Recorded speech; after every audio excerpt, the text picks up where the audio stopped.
上次講咗第一係強者咧係咩啊？就係唔係等機會，係要創造機會，係嘛？弱者就等機會，齋等齋耕耘，冇人知。第二嘅就係咩啊？一個強者必備嘅就係咩？精準啊！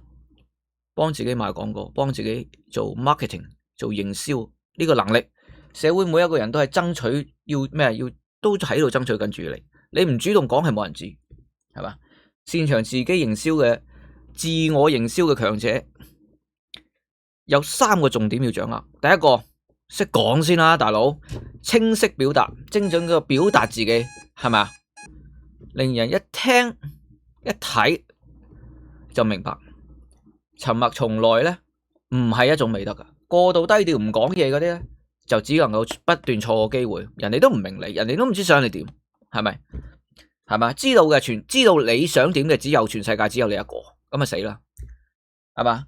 就算啊你出錯啊，但你有講啊，都其實係一個好寶貴嘅經驗，係咪？打造獨一無二嘅呢個標籤，第一印象，建立一個讓人難以忘記嘅第一印象。所謂真係咪？冇印象啊，即係壞印象都好過冇印象，係咪先？清楚嘅突出你嘅強項，與眾不同嘅之處，係嘛？你嘅綽號，係嘛？你嘅簡介，你嘅 self introduction， 個人嘅招牌，咩都得，但一定咧要俾人一個深刻嘅，係嘛？記得你憑啲乜嘢你嘅價值去立足咧？要迎合需求，係嘛？就唔好淨係自己齋講，人哋都唔聽唔明你講乜。唔好淨係咧顧住自己講得開心，係嘛？要對方學到嘢啊，要滿足到對方嘅需求，係真係對方想要嘅，係對方想揾嘅，從你身上佢係想有嘅呢種價值係對方要嘅，係咪？係嘛？你唔好以為你係博士，幾個博士銜頭，係嘛？冇用噶，呢個唔係價值，對人嚟講唔係一個價值。你真係幫到人，你真係醫到人，你真係救到人命，係咪？處理到對方嘅問題先至係叫價值。你唔好以為自己自嗨，你處理唔到對方嘅價值咧，一文不值，係嘛？最高嘅表達唔係滔滔不絕，而係講出聽眾大家都明白，先至呢種跟住咧就要咩啊？人哋明啊，你知道你係有料，要你幫手啊，係嘛？咁先繼續第二步就要做呢個信任啦，係咪？要建立信任，所以長期持續嘅輸出咧就要形成一種影響力嘅呢種影響力嘅飛輪，唔需要話好多客啊，好多粉絲，但係要建立呢種可靠專業嘅形象，係嘛？反過嚟話就係反之，就係話自信不足，習慣沉默低調嘅，好容易就被其他人取代，係咪？所以話咁表達，持續嘅去表達，係嘛？呢個都係一個主動權。所以信念咧，唔好再你要有一個好清晰俾自己嘅信念，就係強者係唔可以沉默，係嘛？浪費屬於你自己做主角嘅人生，大膽嘅去發光發亮，清晰嘅表達，唔使驚，唔使拖，亦都唔好等，係咪？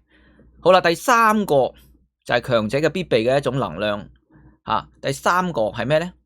吓，我哋已經講咗2個啦。第3個嘅一個強者為自己創造價值吓。第3個咧就係掌控好你嘅情緒。係嘛？強者咧唔係話冇情緒，但係你要 control 你嘅 emotion， 係嘛？ control 你嘅 emotion 係變得你要用嘅時候你就要有，唔用嘅時候就唔好應該要有，係嘛？唔係被環境所控制，而係你自己去控制，係嘛？真正嘅強者係有情緒嘅掌控力，可以擁有情緒，但係唔可以被情緒操控，係嘛？唔係失控，係嘛？好多人咧就會墮入以下講呢3大弱者嘅情緒陷阱，係嘛？大部分呢3種人啊，即係成日咧失控嘅咧，譬如話成日急於去證明自己冇錯啦，驚俾人睇小啊，驚俾人恥笑啊，驚呢樣驚嗰樣啊，驚人哋睇唔起你啊，然後發飆發爛。一係咧就過度依賴他人嘅認可，係嘛？自己得唔得咧就唔係自己話嘅啊，就係成日咧就太過於去介意啊，去人哋點睇，係嘛？驚對方睇唔起自己，跟住咧又嬲啊，又剩又唔開心，係嘛？好損耗自己嘅精神。一係咧就係第3咧就係恐懼，驚咧就失去自己話語權，係嘛？驚係嘛？呢條 team 唔聽你講，驚下屬唔聽你講，然後咧就故意壓制、憤怒、生氣，係嘛？呢啲都係冇安全感嘅表現。所以第3種恐懼咧呢三種恐懼都會打亂陣腳，係嘛？耗損你嘅底氣。所以就係話你可以係唔開心，你可以係有情緒，但一定要有呢個能力去控制穩住呢種嘅局面。所以外界嘅風雨咧，再加上內心嘅情緒困擾咧，好容易你呢種多多少少咧，即係會容易削弱你嘅能量咯。